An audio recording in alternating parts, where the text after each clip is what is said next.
अच्छा, reduction oxidation तो हमें समझ में आ गया, रिड्यूसिंग एजेंट कौन सा होता है और ऑक्सीडाइजिंग एजेंट कौन सा होता है।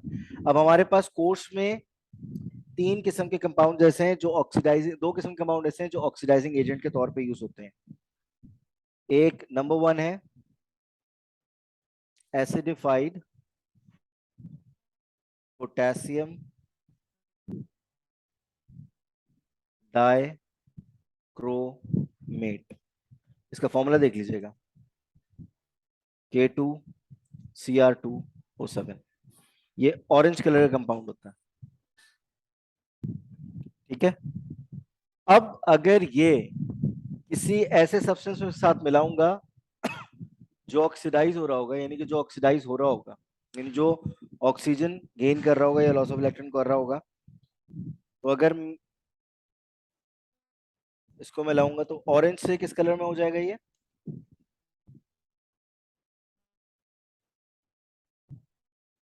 ऑरेंज से इसका कलर चेंज हो जाएगा ग्रीन।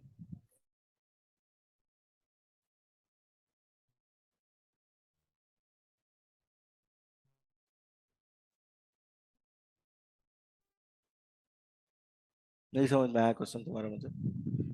अगर कोई सब्सटेंस है और हमें चेक करना है कि वो ऑक्सीडाइज हो रहा है या नहीं हो रहा है, तो हम उसे पोटेशियम, उस सब्सटेंस में या उस सोल्यूशन में पोटेशियम डाइक्रोमेट डालेंगे। पोटेशियम डाइक्रोमेट ऑरेंज कलर का होगा। अगर तो ये ग्रीन कलर का सोल्यूशन हो जाता है तो हम ये कहेंगे कि जो सब्सटेंस था इसमें वो ऑक्सीडाइज हो गया, ठीक है, उसने ऑक्सीजन गेन कर ली।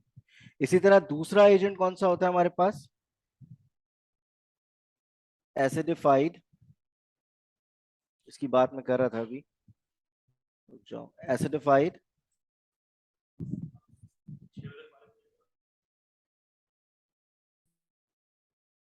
अच्छा, दूसरा था एसिडिफाइड पोटेशियम पर मैंगनेट।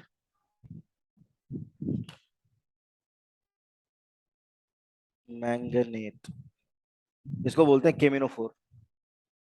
मैंगनेट मैंगनीज से निकला है बेटा ये। कंपाउंड क्या है ये? कंपाउंड देख लीजिएगा, KMnO4। और ये भी क्या है? स्ट्रॉन्ग। ये होता है बेसिकली पर्पल कलर का, और ये स्ट्रॉन्ग ऑक्सीडाइजिंग एजेंट है। अब कोई सब्सटेंस है जो ऑक्सीडाइज होना है, उसका सोल्यूशन मैंने लिया और उसमें क्या डाला मैंने? पोटेशियम परमैंगनेट डाला। तो पोटेशियम परमैंगनेट का कलर क्या हो जाएगा? पर्पल से कलरलेस हो जाएगा, ठीक है। क्या हो जाएगा? पर्पल से कलरलेस। ये दो क्या है हमारे पास? ऑक्सीडाइजिंग एजेंट्स है। इसको हम नीचे कर लेते हैं, ऊपर लिख देते हैं ऑक्सीडाइजिंग एजेंट थोड़ा सा।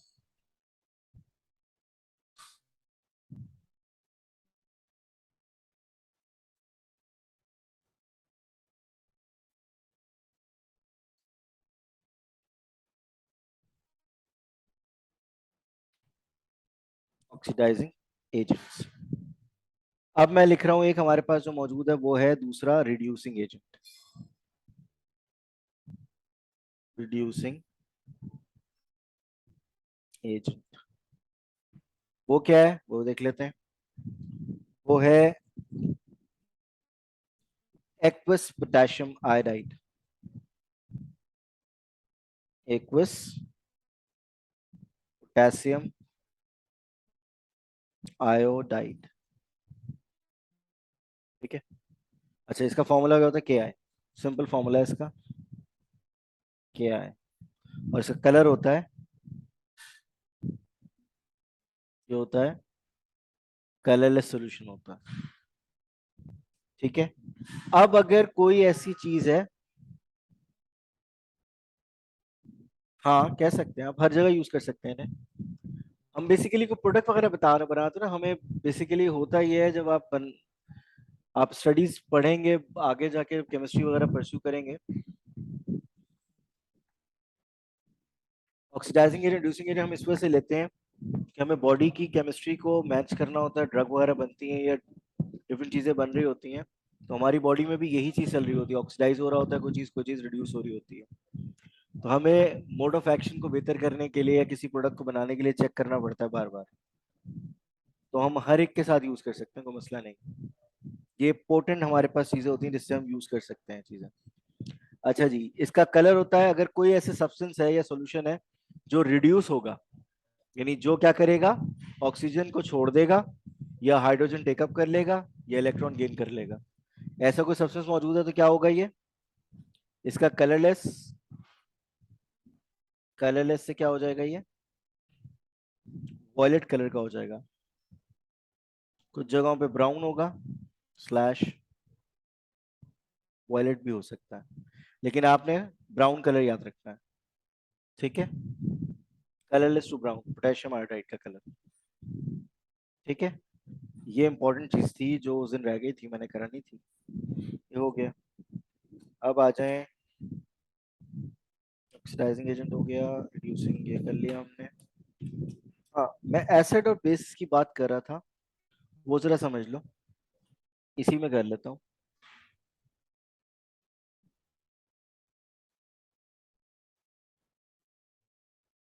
Acids and bases. एसिड होता क्या है, एनी कंपाउंड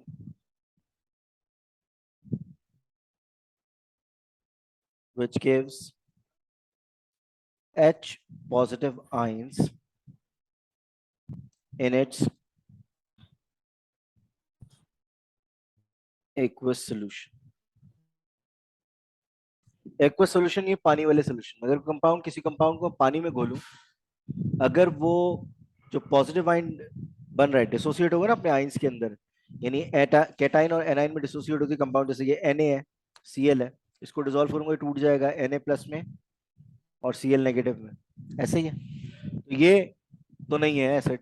एसिड क्या होगा, अगर मैं लेता हूँ HCl, अब HCl को अगर मैं पानी में डिसॉल्व करूंगा तो ये भी टूटेगा अपने आयंस में, ये H प्लस आइन Cl नेगेटिव आइन।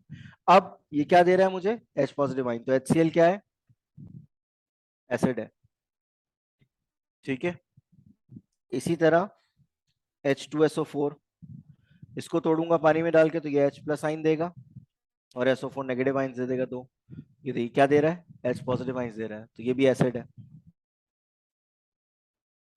ठीक है। एक और एग्जांपल ले लेते हैं, HNO3 ले लेते हैं, इसको भी तोड़ूंगा तो क्या बनेगा, H प्लस आइन देगा और NO3 नेगेटिव आइन देगा। इसी तरह एक कोई वीक एसिड लेते हैं, यानी CH3COOH, एसिटिक एसिड या इथेनॉइक एसिड किया था हमने, ये भी अपने आयन से ब्रेक होगा, तो एक तरफ देगा एसिटेट आइन नेगेटिव आइन और एक तरफ देगा H पॉजिटिव आइन, ऐसा ही था। ये देखिए ये भी एसिड है। अच्छा, अब बहस इस बात पे आती है कि स्ट्रॉन्ग और वीक एसिड क्या होता है। स्ट्रॉन्ग एसिड्स क्या होते हैं, सबसे पहले हम ये चेक करेंगे स्ट्रॉन्ग, का पहला पॉइंट ये है कंप्लीटली आयोनाइज या completely ionises in its aqueous solution, यानी कंप्लीटली आयनाइज यानी हर एक मॉलिक्यूल जो मौजूद है पानी के अंदर वो टूट जाएगा अपने रिस्पेक्टिव आयंस के अंदर, ठीक है। और वीक एसिड्स कौन से होंगे,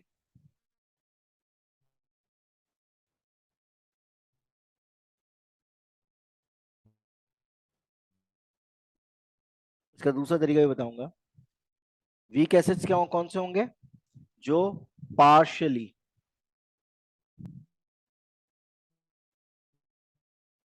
ionises in its aqueous solution, यानी पानी के सोल्यूशन में वो पार्शियली आयनाइज होंगे, यानी कुछ टूटेंगे कंपाउंड्स और कुछ नहीं टूटेंगे, कुछ वैसे ही रहेंगे। तो जो पार्शियली आयनाइज होगा वो वीक एसिड कहलाएगा, जो कंप्लीटली आयनाइज होगा वो स्ट्रॉन्ग एसिड कहलाएगा। अब दूसरा पार्ट कौन सा, जिसको जिससे जज करते हैं हम वीक और, यस, CH3COOH जो है वो वीक एसिड है। दूसरा पॉइंट इसमें जो है वो है पीएच स्केल का। पीएच ऑफ स्ट्रॉन्ग एसिड हमेशा लेस देन 4 होगी, और इसको भी लिख लेते हैं, पीएच ऑफ वीक एसिड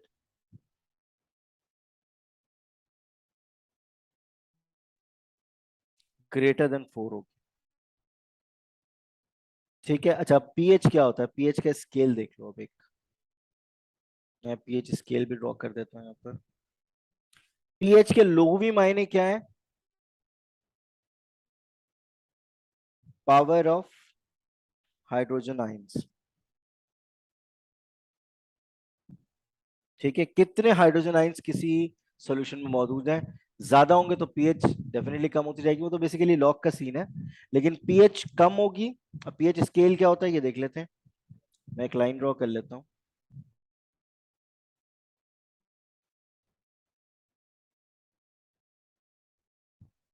ये मैंने एक लाइन ड्रॉ कर ली। ये मैंने बीच में से लगाया। यहाँ 7 होता है, यहाँ 14 होता है नंबर, और यहाँ कहीं 1 होता है।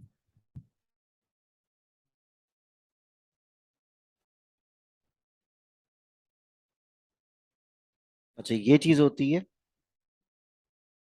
न्यूट्रल। इस तरफ जाएंगे तो बेसिक, इस तरफ आएंगे तो एसिडिक, और यहाँ पर भी 4।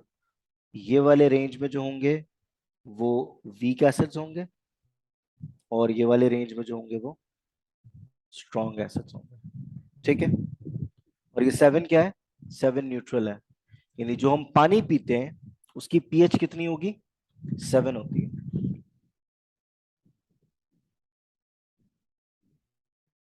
पानी की पीएच 7 होती है। हाँ, बेस हम बेस तो मैं बाद में पढ़ाऊंगा, अभी फिलहाल मैं एसिड पे जोर दे रहा हूँ। अब इसमें देखिए डिफरेंट इंडिकेटर्स होते हैं। अब ये तो हमें पीएच स्केल हो गया। अब हम कैसे पता करेंगे कंपाउंड? अब जरा हमें तो नहीं मालूम कितने हाइड्रोजन आयन डिसॉल्व हो रहे हैं, क्या हो रहा है, हमें क्या मालूम। ठीक है, तो उसके लिए साइंटिस्ट ने एक स्केल बनाया हुआ है, कुछ किस्म के इंडिकेटर्स बनाए हुए हैं। अब वो इंडिकेटर्स क्या होते हैं वो भी मैं देख लेता हूँ, लिख के दिखाता हूँ अभी।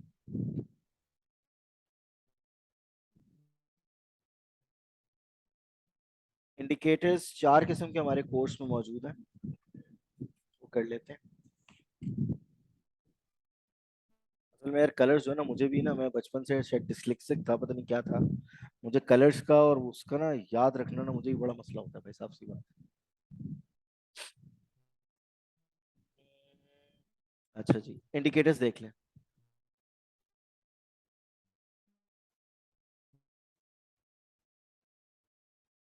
सबसे पहले होता है आपके पास लिटमस। एसिड में क्या होगा और बेस में क्या होगा? अब मैं ऐसे अभी एसिड पढ़ा रहा हूँ, बेस पढ़ाऊंगा। बेस में एक और चीज आपको पता चलेगी, वो होगी एल्केली। वो क्या होती है वो सब मैं बाद में पढ़ाऊंगा, पहले आप ये समझ ले खाली। इसमें होता है ये, मैं रेड से लिख देता हूँ, ये रेड कलर का होता है। ठीक है जी। और बेस में ये हो जाता है ब्लू। ठीक है जी। अब दूसरा होता है मेरे पास यूनिवर्सल इंडिकेटर। नीचे होता है मिथाइल ऑरेंज, और इसके नीचे होता है स्क्रीन मिथाइल ऑरेंज।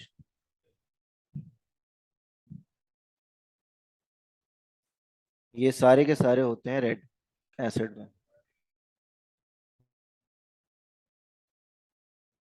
और ये भी रेड है।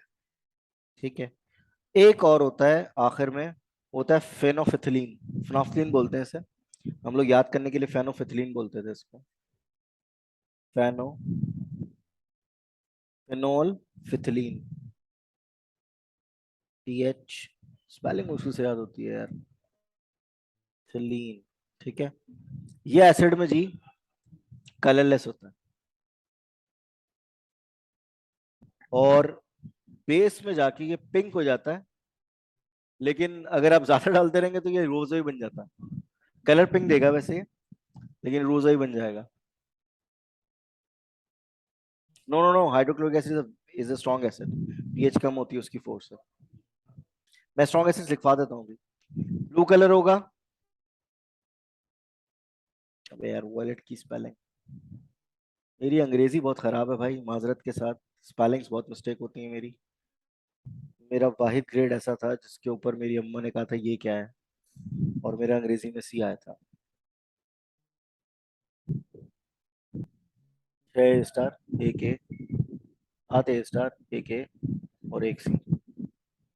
कैसा लग रहा होगा ना स्टेटमेंट ऑफ एंट्री पे। तो अम्मी ने सबसे पहले वही देखा, ये क्या है। मैंने बोला वो देखो जो ऊपर है। बोले नहीं ये क्या है। तो अंग्रेजी ना आवे मन ने, ना बोले ना आवे भाई। ठीक है जी, ये हो गए कलर्स, ये कलर्स आपने याद करने हैं भैया। अब बेस का क्या सीन है वो सारा मैं नेक्स्ट क्लास में कराऊंगा। एसिड समझ लो अभी खाली। अब मैं स्ट्रॉन्ग एसिड्स लिख रहा हूँ, वीक एसिड्स लिख रहा हूँ, ये याद कर लेना। स्ट्रॉन्ग एसिड्स,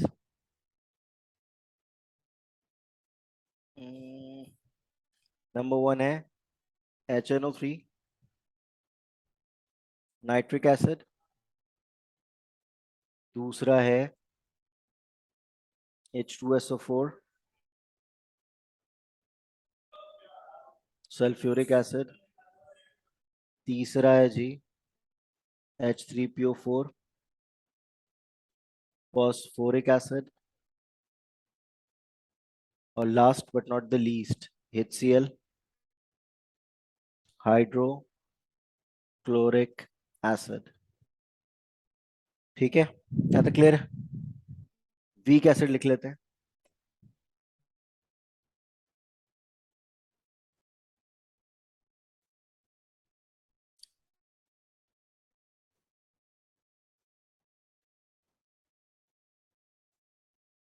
नंबर वन है CH3COOH। इसको इथेनॉइक एसिड भी बोलते हैं, स्लैश एसिटिक एसिड भी बोलते हैं। दूसरा है C2H2CO3, कार्बोनिक एसिड। बाकियों के फॉर्मूले याद करने की जरूरत नहीं है। Tartaric acid, tartaric acid. Tartaric acid basically इमली वगैरह में होता है। फिर citric acid, citric acid lemon में होता है। और आखिरी but not the least lactic acid, lactic acid आपके दूध में होता है। ठीक है, ये वीक एसिड और स्ट्रॉन्ग एसिड में लिखवा दिए एसिड्स की पीएच के। अच्छा अब पेज नंबर नोट कर लो। पेज 174 बुक का है, 174 और 175 पे इंडिकेटर्स के कलर्स हैं वो याद करने। हम्म, क्या यार, ये अल्लाह का नहीं कर, उस तरह पहले बोला था ये बुक तो लेना पड़े। तस्वीर खींच लो। ठीक है, 174 175 पे क्या है, इंडिकेटर्स के कलर्स हैं यूनिवर्सल के और पीएच स्केल के। इसके बाद नेक्स्ट क्लास में बेस का करेंगे, बेस, और फिर हम करेंगे वो वाला आप कलर वगैरह किस चीज का, क्या नाम है यार वो।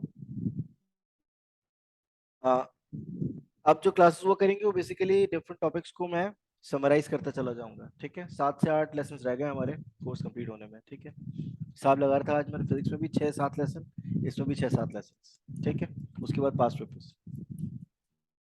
मिलते हैं फिर ब्रेक के बाद।